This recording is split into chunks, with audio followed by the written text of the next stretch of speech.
За сайн байцгаана уу хүүхдүүд ээ. Өнөөдрийн хичээлээ эхлүүлье.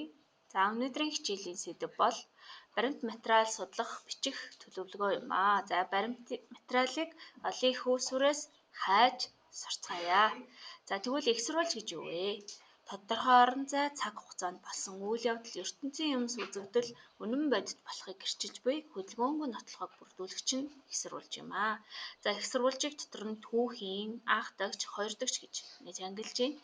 Тэгэхээр өнгөрсөн үеийн нотолж чадхуйц бүх хэлбэрт баримт нотолгоо, археологийн олдвор, зоосон мөнгө, хэрэглэгдэхүүн, домог яриа, бичгээр болон бусад хэлбэрээр хадгалагдан ирсэн бит ба бит бус зүйлсийг нийтэд нь хэлдэг бахнэ.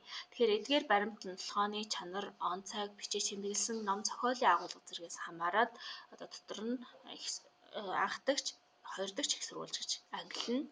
За анхдагч дотор болохоор тухайн сэдвийг ойролцоо цаг үед бага зэрэг хожуу үед бичгтээ ойролцоо үеийн баримтат бүтээлээр нотлогдохуйц зүйлсийг багтаасан бичгийн турсгал тухайн цаг үеийн цагийн идэвхтэй зүйлсийг хэлнэ. За хоёр дахь их сурвалж гэдэг бол тухайн судалж байгаа сэдвийн цаг үеэс олон зуун жилийн дараа анх дагч бичгийн их сурвалж идэвхтэй зүйлээс шууд болон дам байдлаар ишлэн хуулбарсан ном зохиол, тойл бичиг, нэвтрхий тойл, домог яриа, зарим битүүвийг багтаадаг бахнэ. За тэгвэл баримтыг хэвлэмэл материалаас яаж хаах вэ? Тэгэхээр хэвлэмэл материал дотор гар бичмэл, зохиолын их бичиг, их зохиол, за шинжлэх ухааны ном бүтээлүүд, эрдэмтдийн бичсэн диссертац, шинжлэх ухааны сэтгүүл, төр эрх зүйн холбогдлолтой баримт бичгүүд, за гэрэл зураг, техникийн зураг, үнэмлэх, баримтат кино, муутуу цаасан, хуйлмал бичиг, үүсэн дээрх бичиг, хатан дээрх бичээс цүг зураг зэрэг нь ордог. Тэгэхээр баримтыг дотор нь зориулалтаар нь сургалт үйлдвэрлэлийн, шинжлэх ухааны, танин мэдхүйн, лавлгааны, утга зохиолын, урлагийн, албаны гэж ангилдаг. За баримтыг хадгалж байгаа хэлбэрээр нь болохоор нэг хуудастай, олон хуудастай, хэд хэдэн хуудсыг нийлүүлж үтсэн. За тэгээд хуудсан, дискэн, цахим, хүний ой санамжийн гэж бас ангилж байна. За баримтыг тэмдэгтийн хэлбэрээр нь болохоор бичгийн, карт зүйн, нот, за дүрслэлийн, сонсгол зүйн, хараа зүйн, хүрэлцгүүн гэх мэтээр ингэж ангилж байгаа. Тэгэхээр хэвлэгдэх давтамжаар нэг удаагийн, олон удаагийн цуврал гэж бас тус ангилдаг бахнэ. За тэгээд хэвлэн нийтлэгдсэн бичиг баримтууд гэж үүн дотор ном тохимол, санисдгүүл, карт, ил загтал, плакат, мэдээ, хуудас иж бүрэн хэвлэл ордог бол хэвлэн нийтлэгдээгүй бичиг баримтуудад шинжлэх ухааны техникийн номын сан, шинжлэх ухааны байгууллагуудад хадгалагдаж буй баримт бичгүүд, бусад бичиг баримт материалууд орно. За харин гар бичмэлээр байгаа болон хувилагдсан материалууд дотор болохоор шинжлэх ухааны техникийн тайлангууд, за орчуулгын материалууд, эрдмийн зэрэг горилсон нэг сэдвт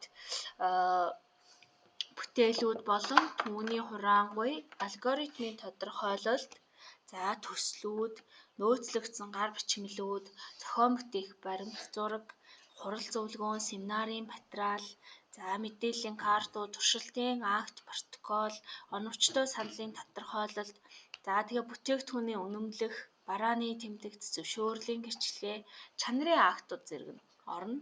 Тэгэхээр хэвлэн нийтлэгдээгүй баримтууд нь үнэн бодиттой, оновчтой, тухайн зүйлийн агуулга бүрэн багтаасан, цаг үеэ олсон шуурхай байдаг зэрэг онцлогтой бөгөөд судалгааны ажлын үнэлэмжийг мэдэгдэхүйц дээшлүүлдэг байх нэ. За тэгвэл цаасан баримт байсан бол мэдээллийн цахим их сурвалж гэж юу гэх вэ? Тэгэхээр мэдээллийн электрон их сурвалж дотор радио, телевиз, интернет болон электрон хэлбэрээр тарааж байгаа бусад мэдээлэл, компьютерийн тусламжтайгаар хоёр том мэдээллийн их сурвалж нь CD, DVD дискүүд дээрх мультимедиа электрон төлөвчгүүд байдаг. За эдгээр нь мэдээж авч явахад авсаархан хэмжээ багтаа бөгөөд шаардлагатай мэдээллийг хайж болоход хялбар. За тэгээд интернетийг дараах зорилгоор өргө ашиглаж мэдээлэл хайх, өөртөө хэрэгтэй мэдээллийг олж авах, файл болон төрөл бүрийн програмуудыг авч ашиглах, цахим шуудангийн үйлчилгээ зэргээр ашигладаг. Тэгэхээр хэрхэн оновчтой хайлт хийх вэ?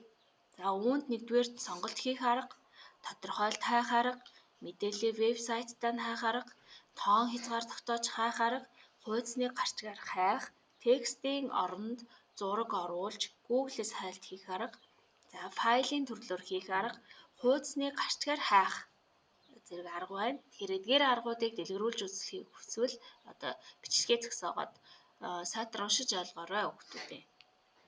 За мөн нэг зүйлийг одоо сонирхуулахад I'm feeling lucky-гийн арга гэж байдаг. Энэ нь болохоор Google сайтын эхний нүүрэн дээр I'm feeling lucky гэсэн товч байдаг.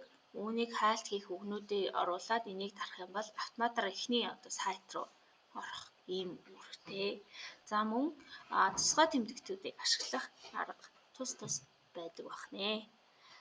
За нэмэлтээр шилжүүлэг тооцох, тоо бодох, дэлхийн цагуудыг олох, нислэгийн хувиар шалгах зэрэг аргууд одоо байдаг бахнэ. За бичлэгээ анхааралтай үзсэнд баярлалаа. Шаардлагатай мэдээллүүдийг дэлгэрүүлж үзэхийг хүсвэл бичлэгээ зогсоогоод дахин уншиж үзээрэй.